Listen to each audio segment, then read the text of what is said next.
Басқа компаниялардан басты айырмашылығы менің ағам Алмас. Ол мысалы басқа компанияларда адамдар мысалы басты жаңағы кісі өз идеясын жаңағы дизайнерға білдіреді.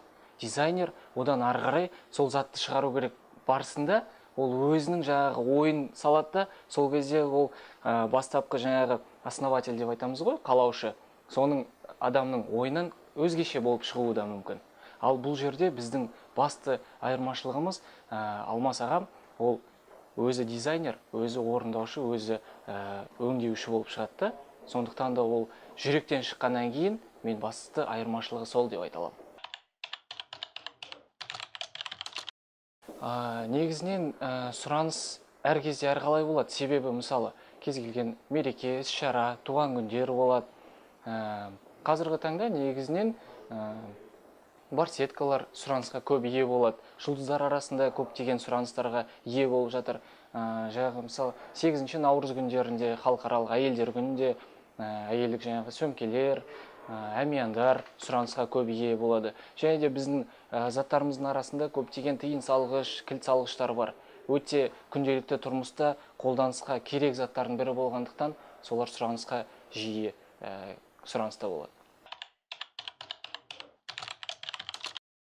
Жетістікке жетудің құпиялары негізінен адамның көңілін табу болып саналады ең бастысынан. Біз бұл ағам істі бастаған кезде ол істі әке-шешесі міне балам ақша, міне істе, өзің баста деп онда ешқандай талпыныс болған жоқ. Көптеген жағдайды көрдік. Негізінен ағам ол басында оқумен қатар фотограф болып жұмыс істеді.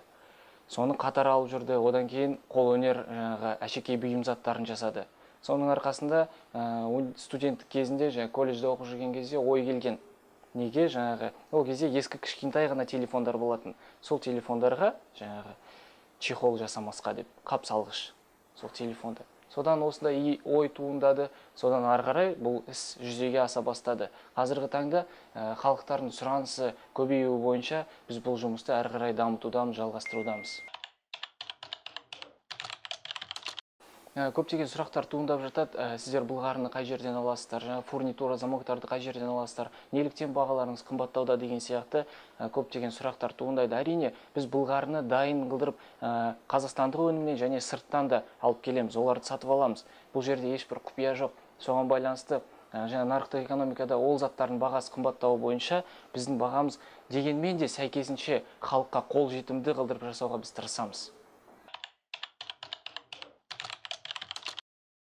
Алдағы уақыттағы жоспарлар бізде халықтың сұранысы бойынша көптеген сұрақтар, тапсырыстар береді. Неге мынандай зат жасамасқа деген сияқты ұсыныстар болады. Соларды біз алдына алып, сұраныс бойынша халықтың ойын, арманын жүзеге асырудамыз.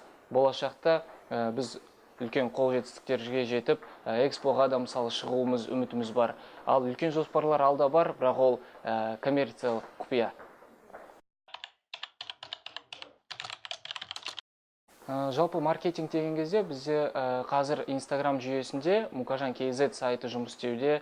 Сол арқылы біз көптеген ойындар, іс-шаралар өткіземіз. Өте қызықты, халыққа мысалы деген ұтыстар жасаймыз, жеңілдіктер жасаймыз. Қазірдің өзінде бізде жеңілдіктер көрсетілген.